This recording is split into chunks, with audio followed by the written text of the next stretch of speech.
It is with great pleasure that I introduce our keynote speaker today. Nabil Raad, he is the Vice President of Data Science at General Motors Financial. In this capacity, Nabil leads the Department of Analytical Solutions that supports strategic and operational initiatives. Previously, Nabil was the Director of Product Development Analytics at the Ford Motor Company. Other positions held at Ford include the Director of Enterprise Risk, Director of Ford Credit's Global Business Center, Regional Risk Director for Asia Pacific and Africa based in Australia, actually Pricing Analytics Manager, and so on. So before joining Ford, Nabil held also various positions at Citibank and other companies, include the Vice President of Business and Technology Innovation. He was also Chief Data Officer, Head of Quality Analytics, and Head of Software Development. Nabil also has very extensive experience in the field of complex adaptive systems, where he largely focused on developing transformative strategies that shape and shift the behavior of social dynamic systems and across many disciplines. So please join me in welcoming our really distinguished keynote speakers in this keynote today.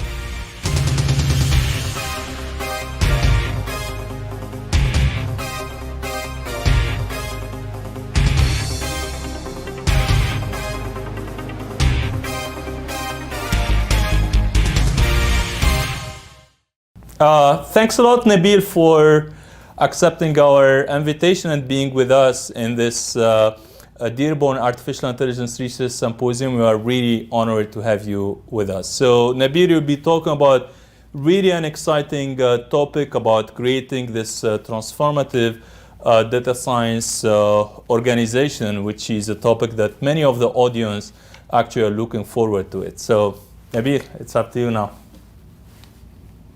Thank you so much, Marwan, and thank you for having me. So good day, everyone, and again, thank you for the opportunity to share with you this particular topic, which is, in my view, quite critical to the practice of data science. So data science has become really an essential element in any business innovation strategy. The challenge is that many organizations fail to fully leverage analytics the right way. And from my own experience, over 60% of transformative data science initiatives fail to deliver on objectives. So this talk is based on the premise that one of the greatest challenges in developing high-performing analytics teams is managing the social system within and across the ecosystem that analytics resides in. And then there is a lot of enthusiasm from data science teams for developing solutions for other functions. However, I would argue that we have not actually used analytics the right way to improve how data science can be an engine of innovation. So this talk is about applying analytics to improve the practice of analytics.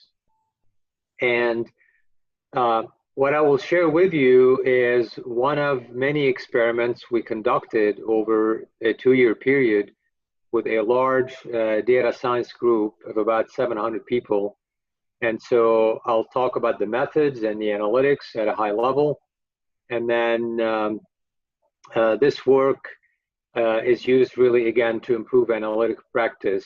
And I started this over 10 years ago with another company, and it was influenced by my work in research and when I was working on my PhD as well. And so we continue to evolve this work and methods. And again, we're happy to share it with you. So on next slide, in essence, we started focusing on data science as a sort of resilience well before the pandemic hit us. And it just highlighted the need for data science to be a source of innovation and resilience for many organizations. And if you look at some of what's happening in industry, Over 75% of global business ventures worldwide fail.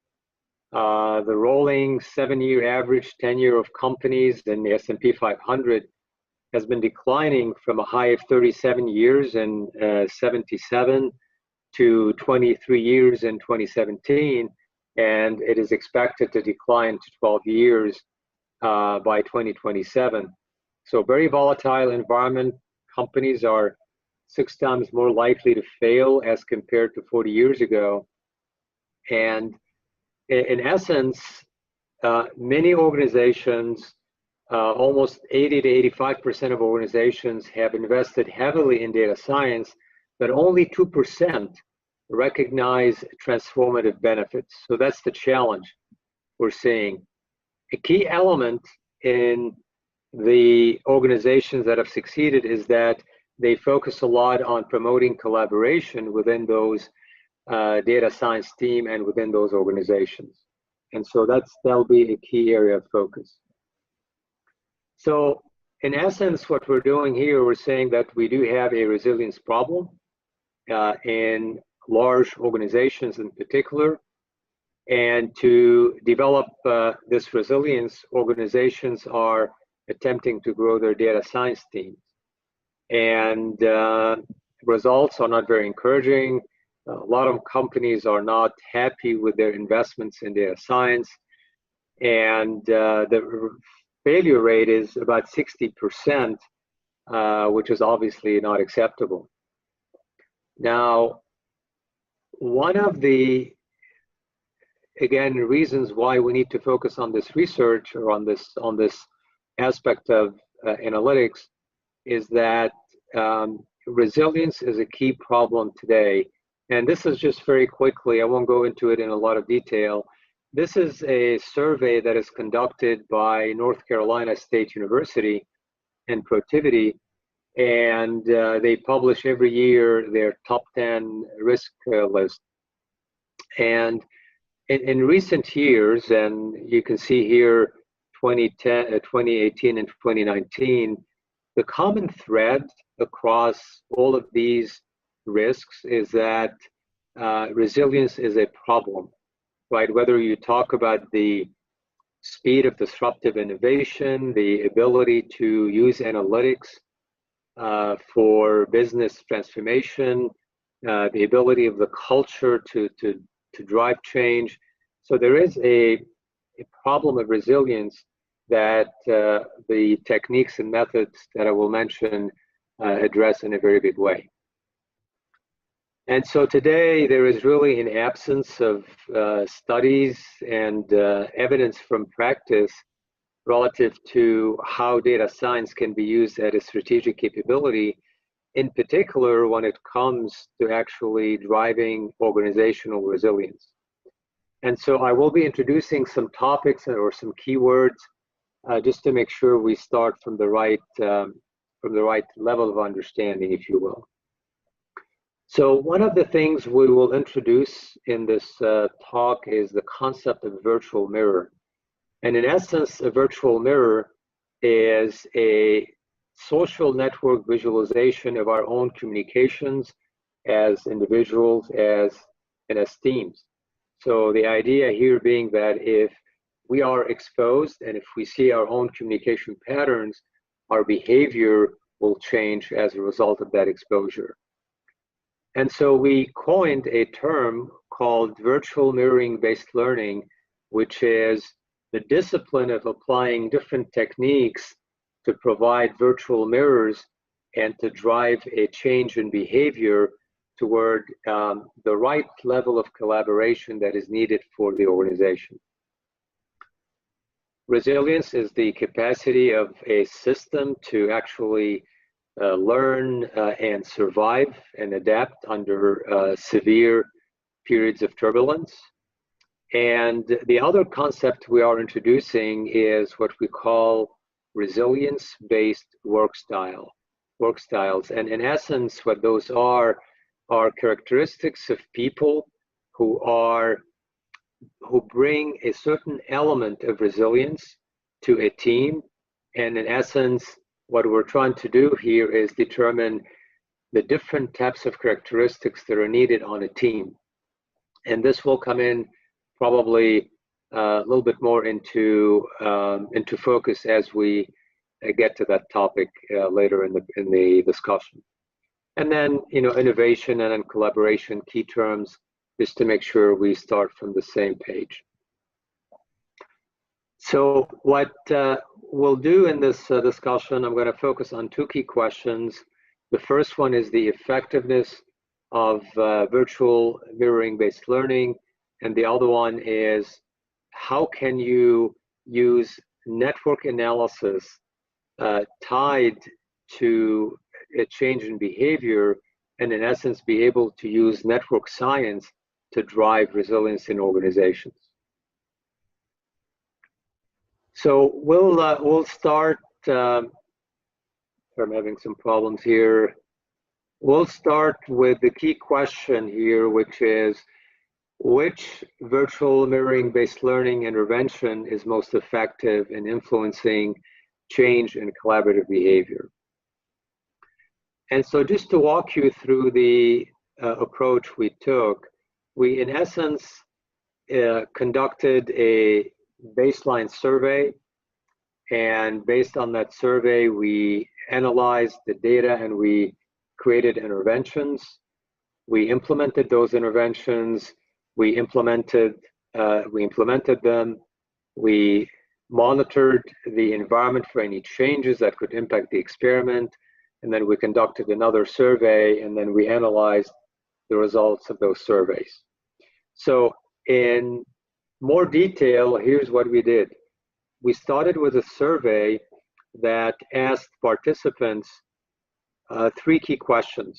Who do you connect with for innovation? Who do you connect with for project work, because you work together on the same project?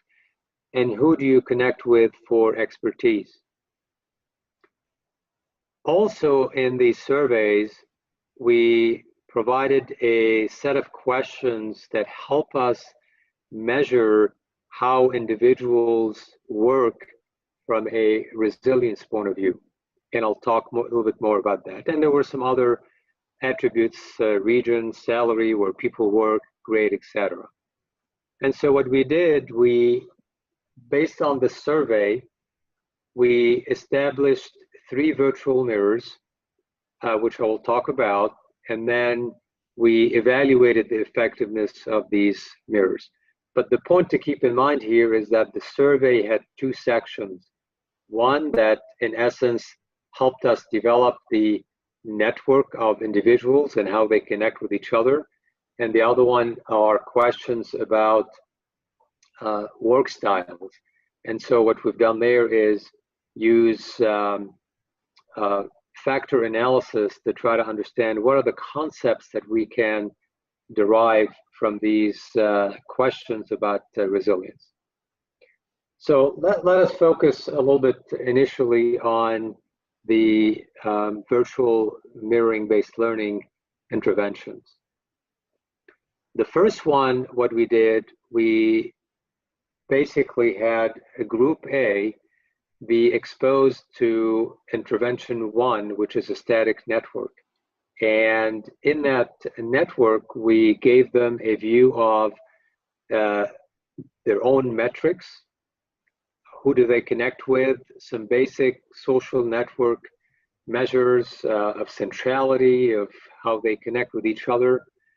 And then we gave them metrics about their peers, and then metrics of those individuals at a level up from them.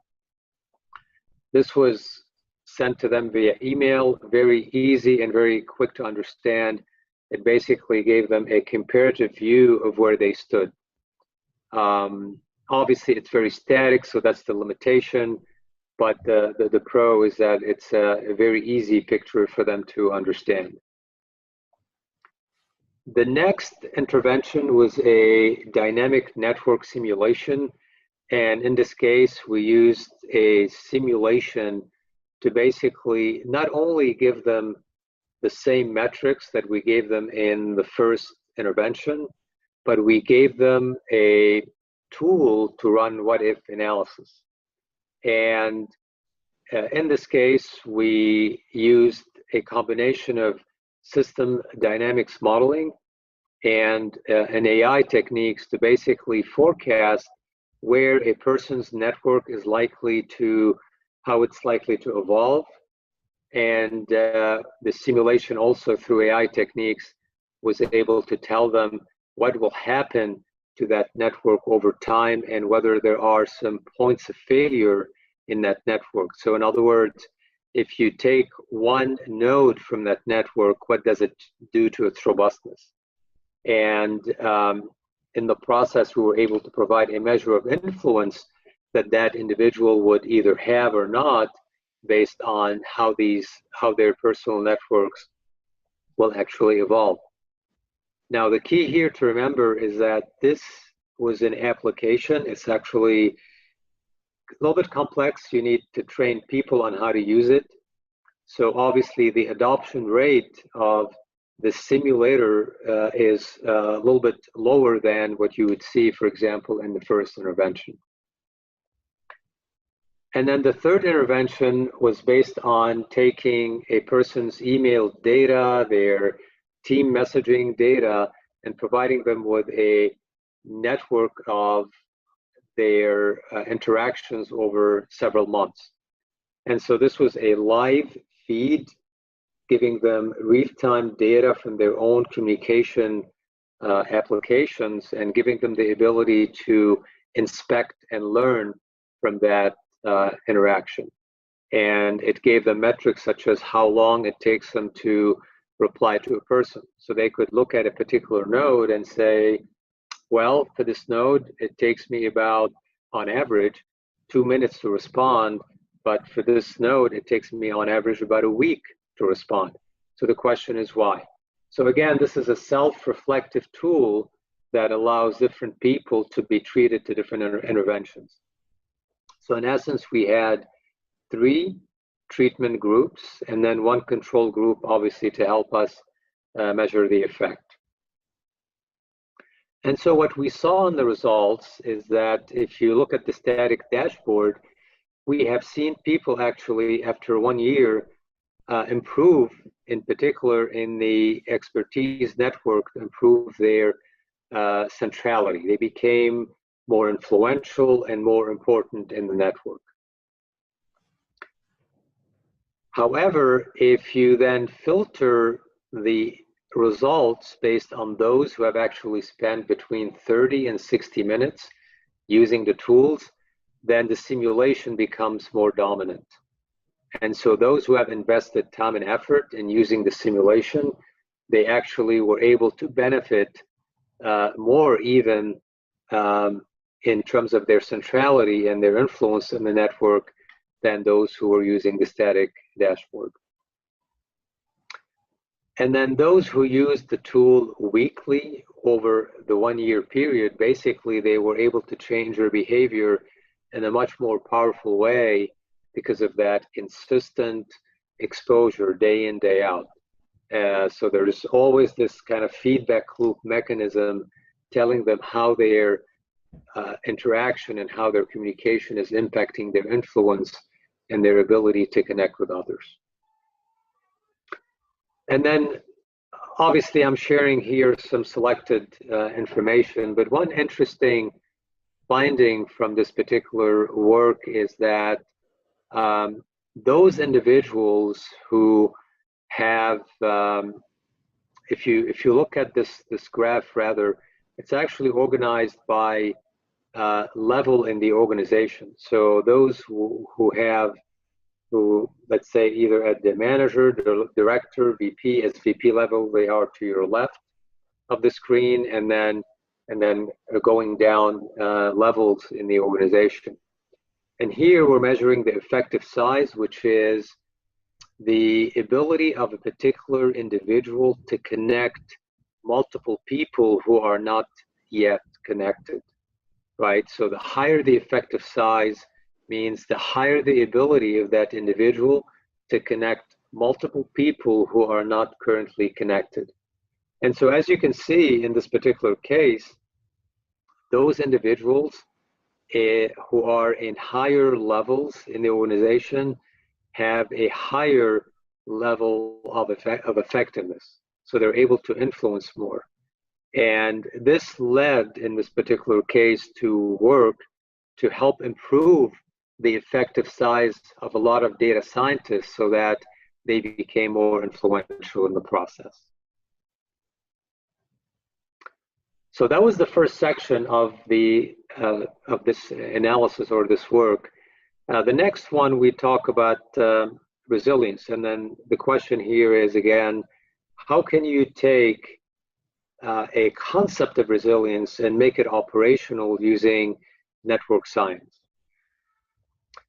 And to do that, we went and borrowed a concept from ecology called the adaptive cycle. And the adaptive cycle says that every system in life, whether it's a forest or a lake or an organization, it follows a particular path in its adaptation over time. And basically, each system passes through 4 phases. The first phase is exploitation. So imagine a piece of land that we want to cultivate. At the very beginning, it doesn't have any vegetation in it. So as you exploit it and start planting trees and fruits and different plants in it, it starts to grow. And then as it grows, this vegetation over time grows, it becomes dense. Some vegetation takes over other vegetation, and all of a sudden you have a very dense and almost inflexible system. And that's what we call the conservation phase. Think about the conservation phase as similar to companies that have grown and they became very bureaucratic, and in the face of change, they find it hard to actually adjust. Now, imagine that this is a forest that's become very dense. If there is a fire, even a small fire, it tends to destroy the whole area. And so there is this concept of a release, which is, it's a phase of destruction that every company goes through. And then the question here is whether this phase of destruction is actually planned or being reacted to. And so that's what we call the release phase. And then the next one is the reorganization phase. So it's a phase where many ideas come to be discussed. And then the question becomes, how can you take 1 or 2 ideas and then use them as fuel for the next cycle so you can exploit them? And in this cycle, there are 2 key traps. The first trap is the rigidity trap, which is you're stuck in this inflexible structure and you're unable to effect change and really trigger destruction in a planned way. And then the other one is the the poverty trap, which is you end up having way too many ideas and you're stuck in the ideation phase and you never actually take them to a practical stage where they are developed. So that's really kind of a quick overview of the adaptive cycle. Each phase of the adaptive cycle can be mapped to a specific network structure, whether the connections are strong, whether there's a central actor working in that particular structure. And so what we did, we ended up saying, okay, well, based on the answers that we have received on that initial survey, we were able to use factor analysis to basically classify people's responses as falling under one of 4 key phases of that adaptive cycle. And so the definition of resilience in this case is the ability of a team or the ability of an organization to actually migrate through that adaptive cycle with the least amount of friction. And basically that means in any team, you need to have the right mix of individuals that represent someone who is a grower, which is someone who brings people together and is able to take ideas and turn them into a product, to turn them into value for the business. And then you need the developers. Those are the people who actually focus on creating efficiencies. So they focus on process discipline, they focus on repeatability, they focus on efficiency. The survivors are those individuals who love to break things. They're not satisfied with the status quo, and what they're able to do is kill existing products that are very much profitable today because they believe that they're not going to survive. And then the renewers are those individuals who basically love to generate ideas. They don't want to be held responsible for results, but they love to generate meaningful and innovative ideas. And then it's the turn of the grower to actually take those ideas and then take them into the next phase. So that's how this is working. And so what we needed to do is make sure that now we are able to connect these four concepts to actual network metrics. And so what we did some cluster analysis to try to understand how we can cluster individuals in the best way. And we ended up, in this case, there were other clusters as well, but in this case, we ended up with three key clusters. One, those who like to grow, those who like to renew, but also grow at the same time, and those who are really more focused on surviving and really coming up with ways to destroy things and then to grow again. And so one example that I can share with you here is, this is a graph of different teams within analytics. So you can have different groups. Some are focused more on data engineering. Some are focused on developing machine learning pipelines. Others are doing research. Others could be working specifically with customers on particular implementation. And so what we've seen is that we were able to basically analyze and understand the characteristics and orientation of these teams in terms of what is the makeup from a grow or renew grow or basically survive grow perspective. And so that gave us a window into understanding how the network is likely to evolve. So in this case, between the first survey and the second survey, we've seen a shift. For example, in the initial survey, the survive and grow portion of the network, we had about 186 individuals, and basically that dropped to 141. And there were specific reasons as to why that dropped, and that's because the organization was a brand new when we did the survey about a year earlier, and then over time it matured a little bit. And then what we've seen the ability now to focus more on the growth. And so if you look at the growth factor, it grew from 84 in the first survey to 126 in the second survey. So basically what we're able to do is track and monitor the evolution of a data analytics or a data science organization as it matures. And then this graph is also very interesting because it tells us that now we're able to connect and find correlation between those concepts of resilience and actual network metrics. So in this case, remember I mentioned earlier the concept of an effective size, or the metric of effective size, which is how many people one individual is able to connect. And so we've seen a very strong statistical correlation between that metric and those different resilience characteristics. So basically, the grow cluster or the grow characteristic or work style has a higher effective size than the renew and grow.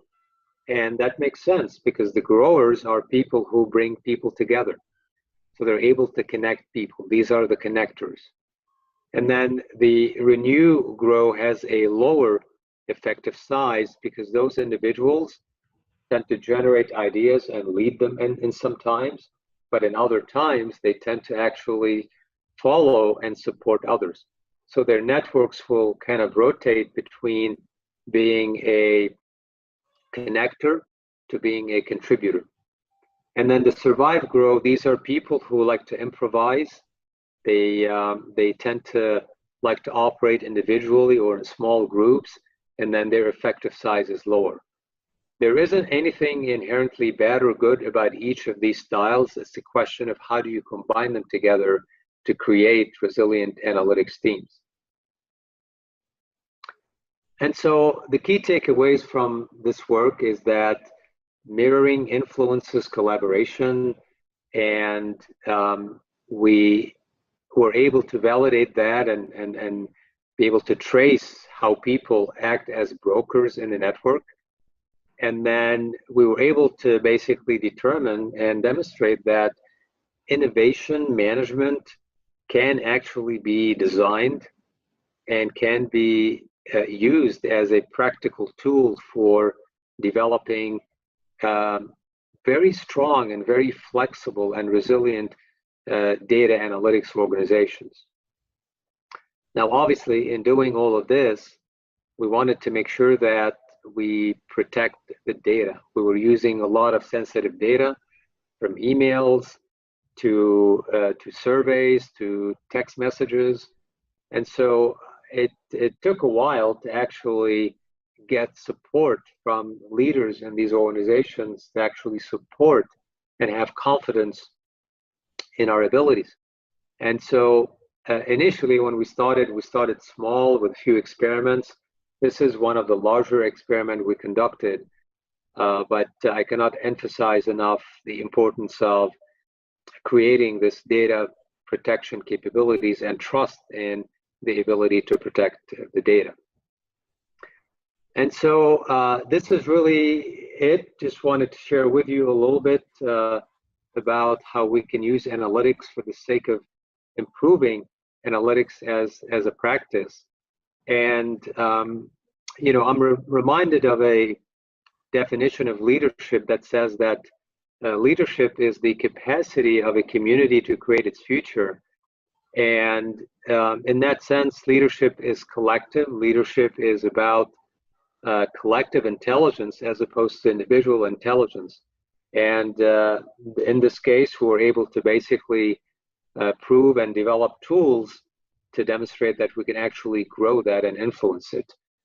This work continues, and we are adding new methods, and we're successfully influencing the development of both large and small analytical organizations. So thank you for your time, and I welcome your questions.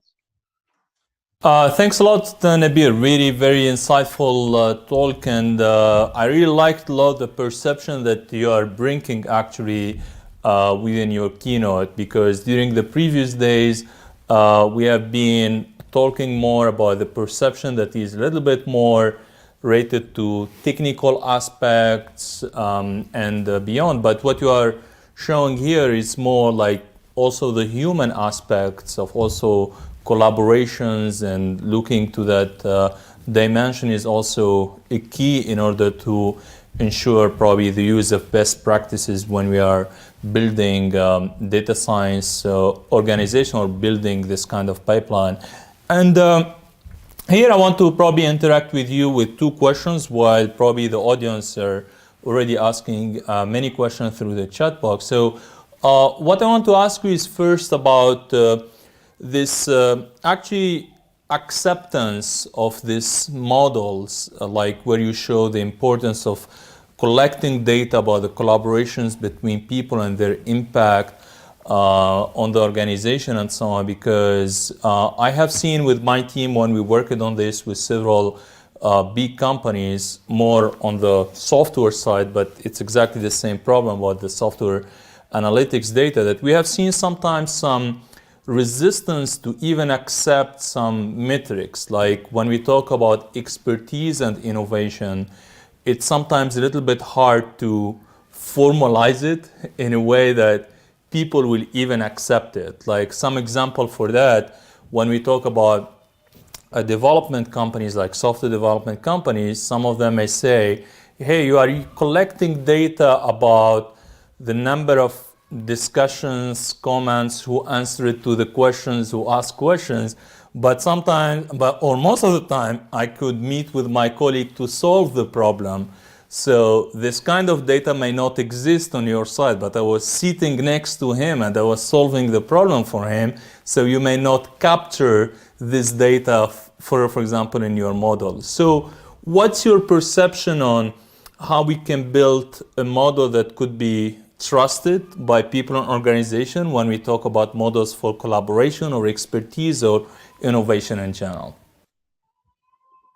Yeah, absolutely. I think that is really a critical question, and it highlights in many ways the approach we have taken here, which really has been more of a journey. What I shared just now is really one of the larger experiments that we've conducted, but it took us about really 2 years just to gain acceptance and develop trust in the approach.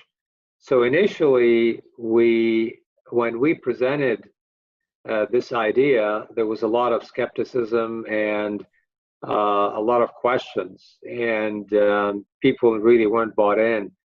And so my recommendation, and what really worked for us, is to take it in baby steps. So we started initially conducting some experiments based on people opting in.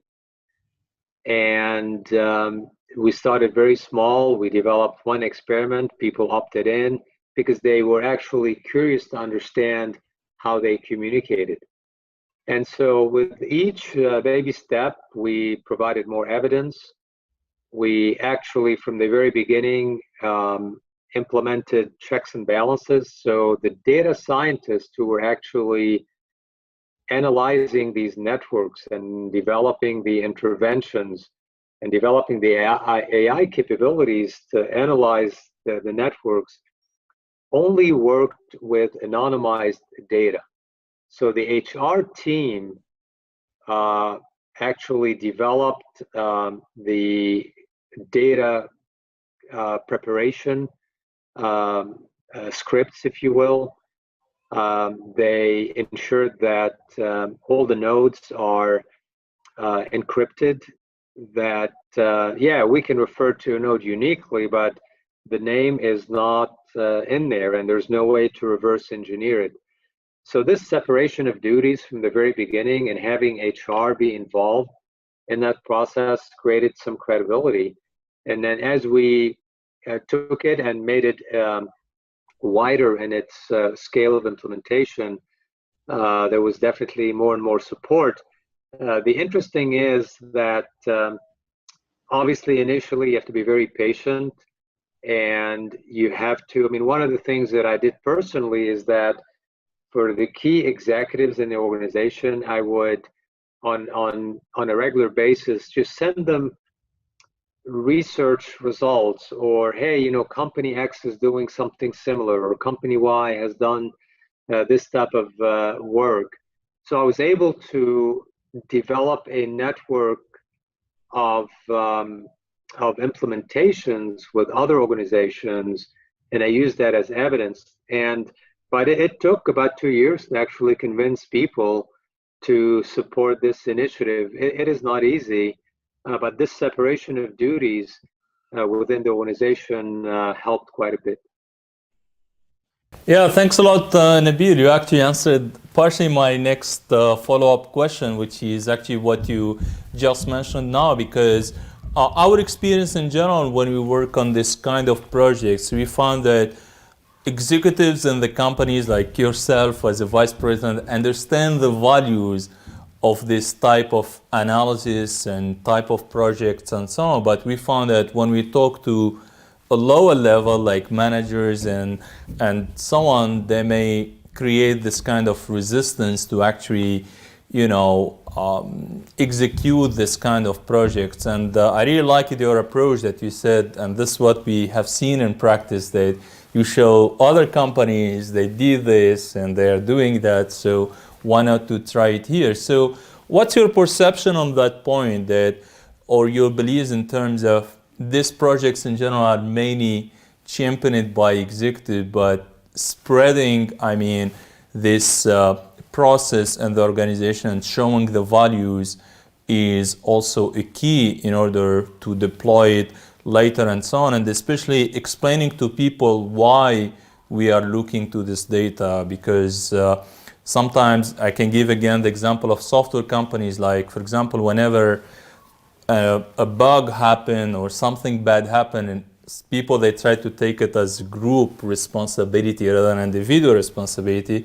So they may sometimes provide some resistance to even put this pipeline of collecting this data that you may use for your models. So what's your perception on this and how you dealt with this kind of situations? Yeah, absolutely. I can tell you the first time when I proposed this idea, the response was, "You want to do what?" And it was not a very pleasant response. People are really they've never done this before, so that reaction is understandable to a great extent. The key to remember here is that people need time to digest ideas, and you need to try different angles to basically try to convince them on the ideas.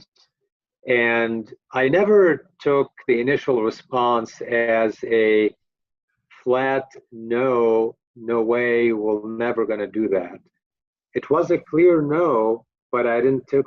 I said, well, it's no for now, but let's continue the dialogue. And interestingly enough, I've used network science to help gain support. And here's what I mean. And literally, this is what I did. I brought my team together and connected with other individuals I know across the organization, and I said, and those individuals were supportive. So I went to those very few individuals who actually understood and actually supported this type of work. And I said, help me understand, if I wanted to map the network of influence of the top executives in the company, what would it look like?